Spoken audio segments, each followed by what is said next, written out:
Okay, so today I'm going to talk about severe anxiety.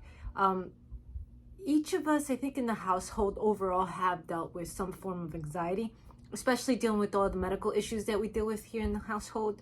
And then we compound it with all the other issues that we're dealing with. Like recently, we were worried about Hurricane Helene coming through, right? Though it didn't come directly through us, it still impacted us in some way or another. So I think that this is a good opportunity for me to kind of discuss like stuff that or steps that I take to try to combat the anxiety. Also what my daughter has done or what she's currently going through and what she's trying to face right now. So welcome. If you are new to my channel, welcome back if you are a seasoned subscriber. On Mondays I do videos all about fashion faves, stuff that I enjoy doing, just my hobbies. And on Fridays, I do videos all about TSC and FSGS, TSC being tuberous sclerosis complex and FSGS being a form of a kidney disease that each of my daughters have or are combating. And I discuss all different scenarios that we deal with on a day-to-day basis, current scenarios that we're dealing with, as well as stuff that we overcame in the past. So if you're interested in either or, please hit that little subscribe button and hit the little bell so you can be notified on all of my latest videos. And please don't forget to hit that like button and comment below, because I could definitely use the support of the algorithm god so I can continue to grow my channel and continue to upload new videos.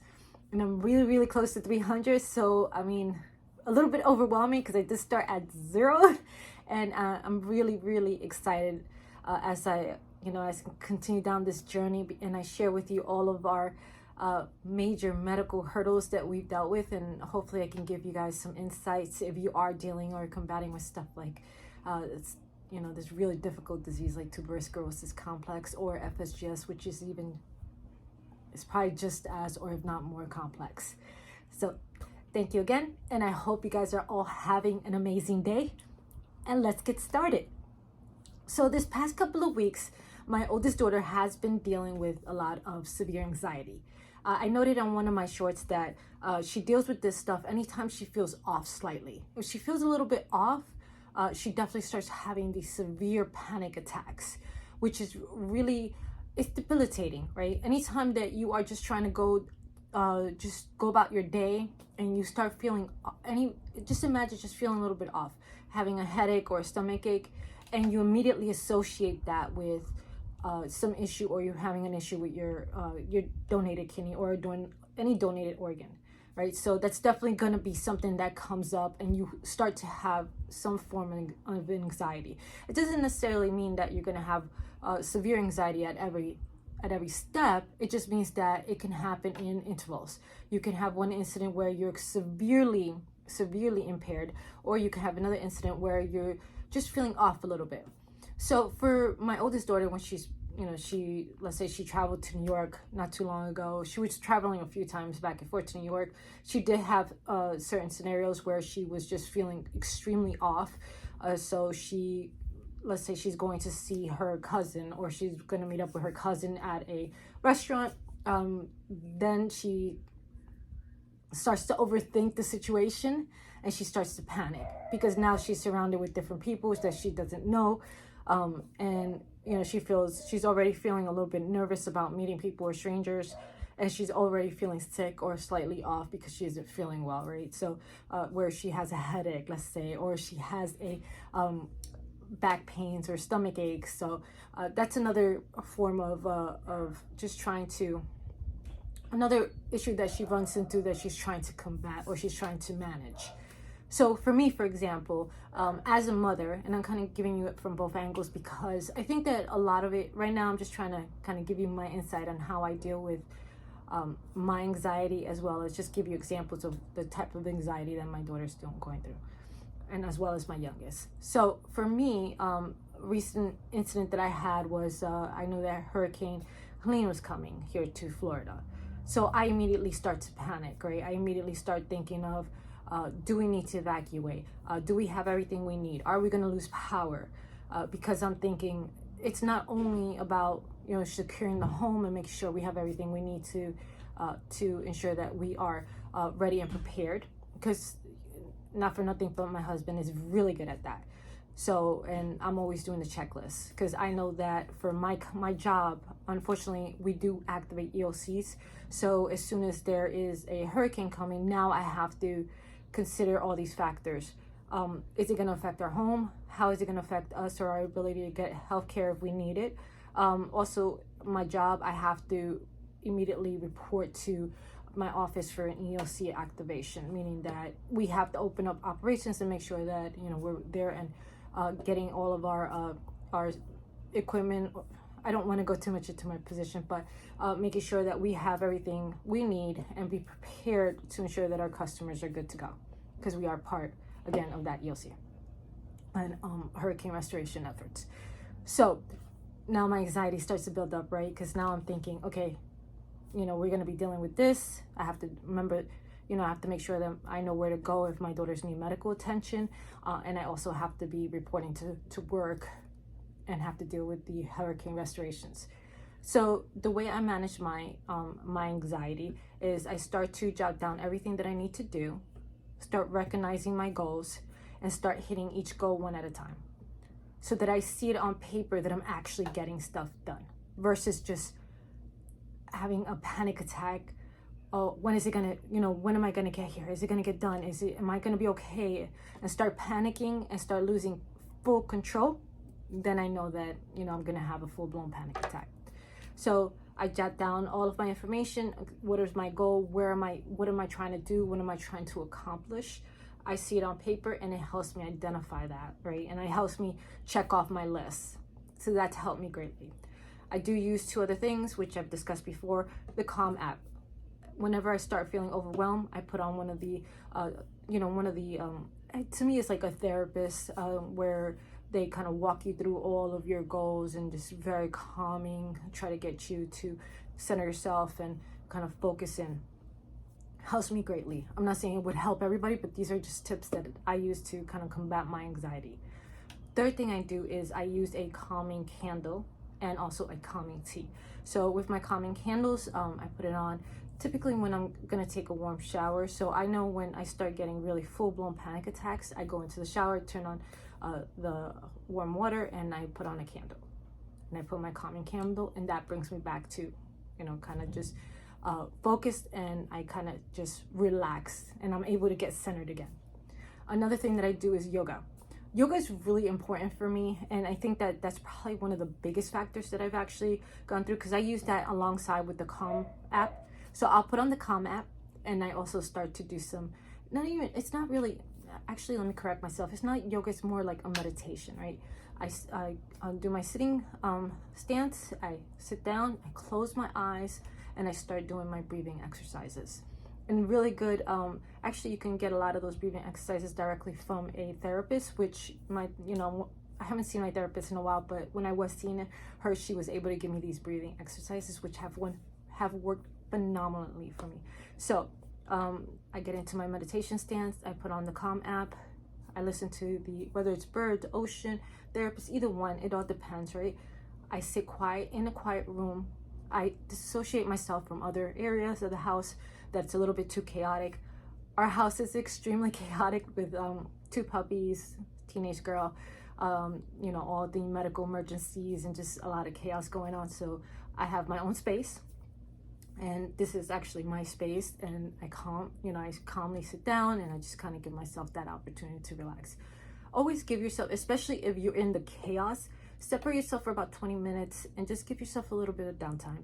Don't feel guilty about taking that time. I used to feel extremely guilty from pulling myself or taking myself away from the chaos, just because I felt like I wasn't doing my part, or I wasn't, and it's really difficult to kind of do that, right? To just separate yourself without feeling guilty, especially as a mom, as a wife, and you have so much going on. Like any given day, I am literally nonstop from Monday to Sunday, actually. 8, 9, 10, 11, 12 hours a day. I'm constantly going. I don't stop. just because I am working, and I also, when I'm done, I'm caring for the dogs, I'm caring for my daughter, and I'm running around making sure she has breakfast and all her stuff that she needs to go off to school. When she gets home, we work together with her homework, and and just try to focus her in and make sure that she's going to be successful and ready and prepared for the next day. So it's a very challenging, obviously, but it's something that what has worked for us is just a routine, especially for any child with a disability or some form of a learning disability. I would definitely recommend getting your child into a daily routine. This is something that they know, okay, this is what I need to do from A to Z. Okay, so it's worked out very well for us, and I think that's probably one of the biggest accomplishments that we've definitely have gotten to, where we're able to at least get that routine going. Now, when it comes to anxiety from my youngest daughter, like, she definitely has gone through her ups and downs. The biggest challenges right now for my youngest daughter is because she has ADHD, because she has processing and retention disorder, and she does have other issues where she, obviously processing delays are probably the biggest challenges for her. She does have anxiety. She does see a therapist once a week. Her anxiety is all related to just social more than anything. Her inability to keep friends long term because of her inability to communicate very well. We're working on that, which lowers her confidence levels, which is extremely frustrating for me, because when I see her, she's such a good kid and she's got such a good heart. So we're focused on getting that built up, which is really important, because as she grows, understanding that, the most important thing for any child to have is confidence, right?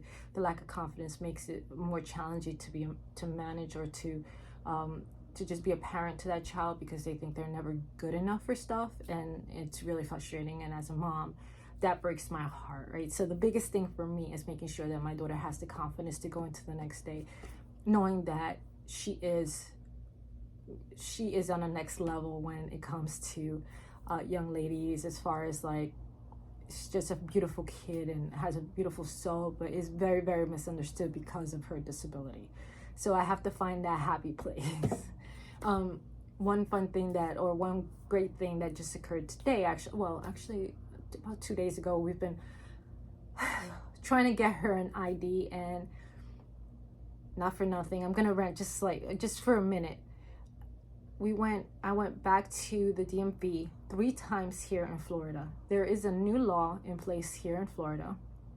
So if you are trying to get an ID for your child, I'm not talking about a license, I'm just talking about an ID, the parent has to bring proof of ownership of the house, right? So you have to bring either the title, the deed, a mortgage statement, just to sign off on your child. So your license isn't good enough, your 1 bill isn't good enough, or 2 bills isn't good enough, your voter registration and your 1 house bill isn't good enough, your title of amendment isn't good enough. You literally have to bring, like, I would suggest bringing a deed, or at least a mortgage statement and 2 other bills.